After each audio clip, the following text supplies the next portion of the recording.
विशाल Chaturvedi writer, director और producer है हनुमान अंश इस फ़िल्म के। इन्होंने इस पिक्चर को लाया है हम सभी लोगों के लिए, थिएटर्स में रिलीज़ हो चुकी है। कैसी लगी मुझे ये पिक्चर, आइए बात करते हैं आज के वीडियो में। तो इस फ़िल्म में कास्टिंग के तौर पर हमें नज़र आता है शोभिनव सत्या, उसके बाद विहान शेडगे, अनिल रस्तोगी, पूर्णिमा तिवारी और चंदन आनंद। ये सारे के सारे कलाकार हमें हनुमान अंश इस फ़िल्म में नज़र आते हैं। हनुमान अंश ये जो पिक्चर है ये कैची धाम के जो बाबा नीम करोली जी हैं, इनके ऊपर आधारित है, इनकी पूरी जीवनी के ऊपर आधारित है।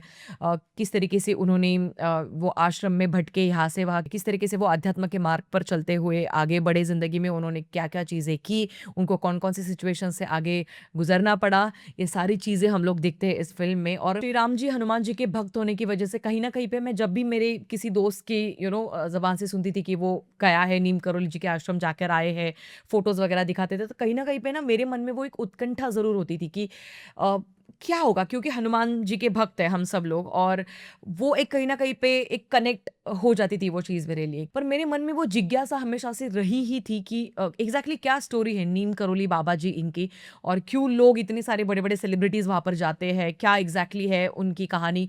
ये सारी चीज़ों के बारे में एक्चुअली मुझे कहीं न कहीं पे बहुत सारे सवाल ज़रूर मेरे मन में थे, बट कभी समय नहीं मिला था कि मैं एक्चुअल में जाकर रिसर्च करूँ। जब ये फ़िल्म मैं देखकर आई और उसके बाद मैंने कुछ रिसर्च किया, बहुत सारी चीज़ें एक्चुअली फ़िल्म में जो दिखाई गई है वो सत्य घटनाओं पर आधारित है। 1-2 जगह पे सिनेमैटिक लिबर्टी ली गई है, बट दैट्स ओके, वो हर कोई लेता है। ओवरऑल अगर मेरा पूरा एक्सपीरियंस अगर मैं कहना चाहूँ, तो फ़िल्म ने कई जगह पे मुझे इम्प्रेस किया और 1-2 जगह पे डेफ़िनिटली निराश भी किया। तो सबसे पहले पॉज़िटिव एस्पेक्ट्स के बारे में बात करते हैं। तो क्योंकि मैं जब फ़िल्म देखकर घर पे आई, मैंने कुछ रिसर्च किया, तो मैंने ये पाया कि इस फ़िल्म में कई सारे बाबा श्री नीम करोली जी जो है उनकी ज़िंदगी के इंसिडेंसेस को पिरोया गया है, बहुत ही ब्यूटीफुली दिखाया गया है। जिस तरीके से वो बिल्टअप उन्होंने दिया है हर एक इंसिडेंस को, वो भी मुझे पसंद आया। वो छोटी-छोटी कहानियाँ हमको एक्चुअली पूरे फ़िल्म में एंगेज ज़रूर रखती है। इसका अगला प्लस पॉइंट है इसका स्क्रीन प्ले, काफ़ी सिंपल तरीके से हर एक चीज़ हमारे सामने रख दी जाती है जो आसानी से समझ में आती है। कुछ बहुत अलग-अलग टाइमलाइन्स में चीज़ें चल रही है, पैरेलल ऐसा कुछ नहीं है। तो कहीं न कहीं पे वो सिंपल स्टोरी देखने का अगर आपका मन होगा तो डेफ़िनिटली आप इस पिक्चर के लिए जा सकते हैं। अगला एक प्लस पॉइंट, इस फ़िल्म में बहुत सारी जगह पे रियल लोकेशंस का इस्तेमाल किया गया है, वो मुझे बहुत ज़्यादा पसंद आया, जिसकी वजह से वो एक रॉनेस, वो जो एक रिलेटेबिलिटी होनी चाहिए ना, वो हमको महसूस होती है। हाँ, कई जगह पे एआई का भी इस्तेमाल किया गया है, सीजीआई का भी काम किया गया है, स्पेशल इफेक्ट्स डिपार्टमेंट का काम कई जगह पे निराश ज़रूर करता है।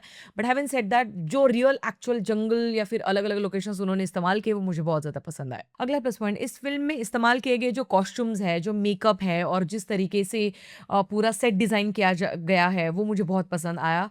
अगर आप कुछ पिक्चरें उस समय की देखोगे और अगर आप कंपेयर करोगे तो आपको बहुत सारी सिमिलरिटीज़ दिखेगी, तो वो मुझे पसंद आया। अगला एक प्लस पॉइंट, इन्होंने पूरी फ़िल्म में रीजनल भाषा का उपयोग सबसे ज़्यादा किया है और गाने भी रीजनल भाषा में ही लिखे गए हैं, गाए गए हैं। इनफैक्ट जो बीजीएम भी सुनाई देता है, जो अलग-अलग इंस्ट्रूमेंट्स बजाए गए हैं, वो मुझे बहुत पसंद आया। वो जो फ़ोक म्यूज़िक का टच है, वो उसको और ज़्यादा रॉ बनाने में मदद ज़रूर करता है। I loved it. इनफैक्ट इस पिक्चर के सारे गाने मैं डेफिनिटली रिविज़िट करना चाहूँगी। अगला एक प्लस पॉइंट, इस पूरी फ़िल्म में सभी ने अच्छा काम किया है एक्टिंग वाइज़, बट मुझे शोभिनव सत्या, इनका परफॉर्मेंस सबसे ज़्यादा अच्छा लगा। वो जेन्युइनली लगते हैं कि वो बाबा नीम करोली जी है। जब आप कुछ पिक्चर्स देखोगे ऑनलाइन और जब आप कंपेयर करोगे तो आपको बहुत ज़्यादा रिलेटेबल आपको वो पिक्चरें लगेगी। वो कहीं न कहीं पे मुझे अच्छा लगा। अगला एक प्लस पॉइंट, यहाँ पर गुरु और शिष्य के बीच के जितने भी संवाद हैं वो बहुत ही सुंदर थे। बहुत ही सादगी से भरे हुए थे। मुझे उसकी लिखावट बहुत ज़्यादा पसंद आई। अगला और आखिरी पॉजिटिव पॉइंट आखिर में वही है कि इस पिक्चर को देखकर खत्म करने के बाद आप जब थिएटर से बाहर आओगे तो एक अच्छी फीलिंग के साथ आप बाहर आओगे। अब बात करते हैं अनफॉर्चुनेटली कुछ नेगेटिव एस्पेक्ट्स के बारे में भी, क्योंकि जब आप कोई भी कथा सुनाने के लिए सिनेमा का माध्यम चूज़ करते हो, तो उस सिनेमा को सिनेमा के तौर पर ही जज किया जाएगा। अनफॉर्चुनेटली इसमें कुछ लूपहोल्स भी है और कुछ टेक्निकलिटीज़ है जहाँ पर थोड़ी बहुत निराशा ज़रूर मिलती है। सबसे पहली चीज़, इसका स्क्रीन प्ले और ज़्यादा कसा हुआ हो सकता था, और ज़्यादा टाइट हो सकता था। स्टोरी थोड़ी बहुत और जो लेंथ है टाइमलाइन की, वो कम की जा सकती थी, ऐसा मुझे लगा। अगला एक नेगेटिव पॉइंट, यहाँ पर जो एआई का इस्तेमाल किया गया है, वो और ज़्यादा थोड़ा बेहतर हो सकता था, क्योंकि आजकल जो रील्स में भी एआई का इस्तेमाल होता है, वो भी बहुत ज़्यादा रियलिस्टिक हमको लगता है। तो यहाँ पर जब हम फ़िल्म देखते हैं बड़े पर्दे पर, तो वो चीज़ें उतनी ज़्यादा इम्प्रेसिव नहीं लगी मुझे, जितनी लगनी चाहिए थी। तो एआई, सीजीआई का, इनफैक्ट ट्रेन के यहाँ का जो सीन है, वो थोड़ा और ज़्यादा बेहतर ज़रूर हो सकता था। और बस आखिरी एक छोटा-सा ऑब्जर्वेशन है नेगेटिव्स के तौर पर मैं गिनूँगी। अगर कोई इंसिडेंस हो रहा है जहाँ पर मल्टीपल कैरेक्टर्स एक-दूसरे के से बात कर रहे हैं, तब कई बार कैमरा एक ही कैरेक्टर के सिमिलर ही एक्सप्रेशंस बार-बार उसके रिएक्शंस दिखाता हुआ जाता है। तब कहीं न कहीं पे थोड़ा बहुत टीवी सीरियल के वाइब्स हमको आते रहते हैं। उसको थोड़ा-सा ड्रैग डाउन किया जा सकता था। 1 बार 2 बार रिएक्शन दिखा दी, बात खत्म, आगे बढ़ते हैं। तो वैसा ज़रूर दिखा सकते थे।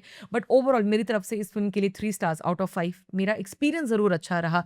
कुछ तो नई इन्फॉर्मेशन मुझे ज़रूर पता चली और सिनेमा इसीलिए मुझे बहुत ज़्यादा पसंद है। जब रिसर्च करने के लिए हम लोग बैठते हैं किसी भी सिनेमा को देखकर आने के बाद, तब बहुत सारी चीज़ें जब सिमिलर हमको नज़र आती है, तब अच्छी वाली फीलिंग ज़रूर आती है। बाकी यही था मेरा रिव्यू हनुमान अंश इस फ़िल्म के बारे में। अगर आपने फ़िल्म देखी है तो आपको कैसी लगी आप कमेंट सेक्शन में ज़रूर बता सकते हैं। मिलेंगे अगले वीडियो में, तब तक के लिए ख्याल रखिएगा। जय जय बजरंगबली।